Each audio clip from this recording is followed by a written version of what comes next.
ব্রাজিলের এক অদ্ভুত কিন্তু লাভজনক পেশা সারা বিশ্বে আলোচনার কেন্দ্রবিন্দু হয়ে উঠেছে।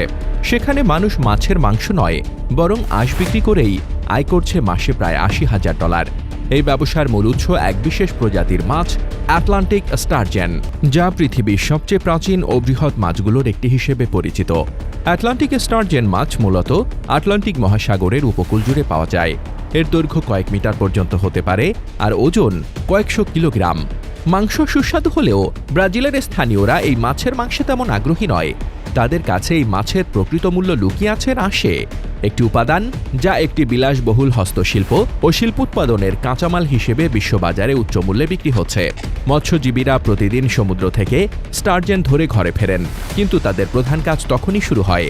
তারা সাবধানে মাছের আঁশ আলাদা করেন, পরিষ্কার করেন এবং পালিশ দিয়ে চকচকে করে তোলেন।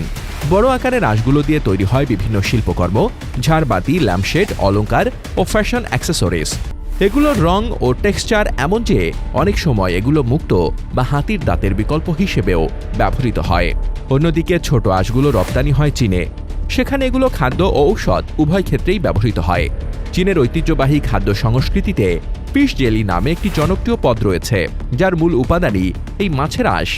আঁশ থেকে তৈরি এই জেলি দেখতে স্বচ্ছ, স্পর্শে নরম এবং মুখে দিলে গলে যায়। এটি বিশেষ সসে পরিবেশন করা হয়, আর স্থানীয়রা মনে করেন এটি স্বাস্থ্যের জন্য উপকারী, বিশেষ করে ত্বকের যত্ন ও জয়েন্টের সমস্যার ক্ষেত্রে। বিশ্ববাজারে স্টারজেন মাছের আঁশের চাহিদা এখন আকাশ ছোঁয়া। 1 কিলোগ্রাম আঁশের দাম কয়েকশো ডলার পর্যন্ত ওঠে, যার ফলে এই কাজটি ব্রাজিলে উচ্চ আয়ের পেশা হিসেবে গড়ে উঠেছে।